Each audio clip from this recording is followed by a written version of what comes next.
విశాఖపట్నంలోని వైఎస్ఆర్సీపీ కార్యాలయంలో దివంగత సీఎం వైఎస్ రాజశేఖర రెడ్డి 77వ జయంతి వేడుకలు ఘనంగా జరిగాయి.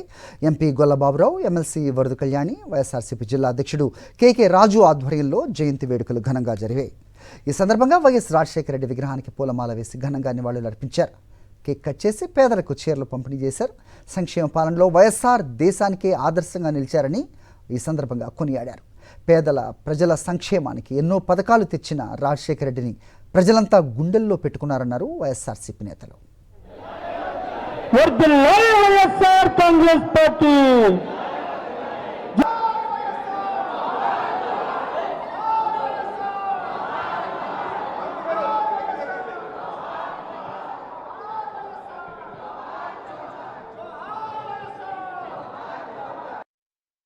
మనందరికీ కూడా అన్ని రకాల అభివృద్ధి సంక్షేమ ఫలాలు అందించి మనకు దూరం అయిపోయి మన గుండెల్లో ఒక దేవుడిగా వెలిసినటువంటి దివంగత నేత రాజశేఖర రెడ్డి గారు ఆంధ్ర రాష్ట్రాన్ని అన్ని సామాజిక వర్గాలకి సువర్ణయుగం, అన్ని రంగాలకి స్వర్ణయుగం, అన్నిటికన్నా మించి పేదవాడికి నిజమైనటువంటి ఒక అద్భుతమైనటువంటి చరిత్ర సృష్టించినటువంటి మహానుభావుడు శ్రీ వైఎస్ రాజశేఖర రెడ్డి గారు. విశాఖపట్నం గ్రేటర్ మున్సిపల్ కార్పొరేషన్ ని తీర్చిదిద్దినటువంటి మహానుభావుడు శ్రీ దివంగత నేత రాజశేఖర రెడ్డి గారు. అలాగే విమ్స్ కావచ్చు, బిహెచ్ఎల్ కావచ్చు, స్టీల్ ప్లాంట్ కావచ్చు, లేకపోతే ఇంకా అచ్యుతాపురం సెస్ కావచ్చు, పోలవరం లెఫ్ట్ కెనాల్ కావచ్చు, ఉత్తరాంధ్ర సుజల స్రవంతి కావచ్చు, ఈ పథకాలన్నీ కూడా ఉత్తరాంధ్రకి విశాఖపట్నానికి తీసుకొచ్చి మనం మర్చిపోలేనటువంటి విధంగా ఆయన యొక్క అభివృద్ధి ఫలాలను మనకు అందించినటువంటి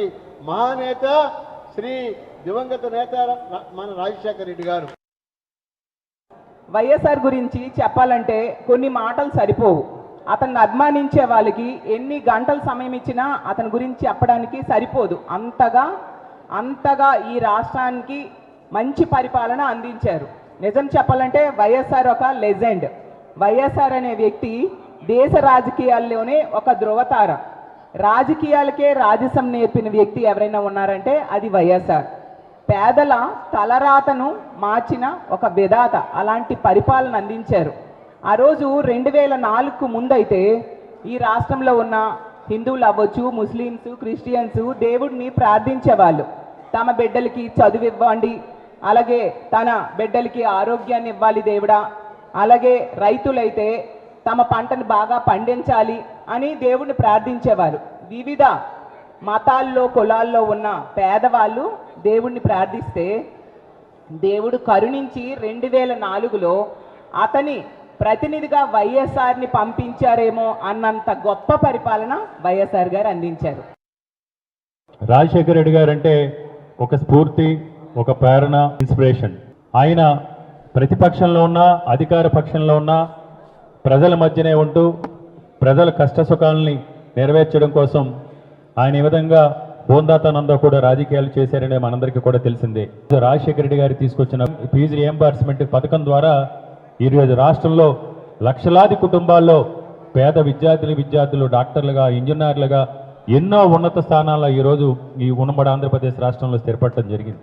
ఆయన తీసుకొచ్చిన ఆరోగ్యశ్రీ పథకం కానీ 104 కానీ 108 కానీ ఈ రాష్ట్రంలో ఉన్న లక్షలాది మందికి ఆరోగ్య భద్రత కల్పించి ఈ దేశానికి రాజశేఖర రెడ్డి గారు ఆదర్శంగా రోజు నిలబడటం జరిగింది. ఈ రాష్ట్రంలో వ్యవసాయ రంగాన్ని 10 ముందుకు తీసుకెళ్లి ఆంధ్రప్రదేశ్ అంటే అన్నపూర్ణ అనే పదానికి నిజమైన నిర్వచనంగా ఆంధ్రప్రదేశ్ రాష్ట్రాన్ని వ్యవసాయ రంగంలో నిలబెట్టి రైతులను అన్ని రకాలుగా కూడా ఆదుకున్న ఏకైక నాయకుడు ఒక డాక్టర్ వైఎస్ రాజశేఖర రెడ్డి గారు మాత్రమే.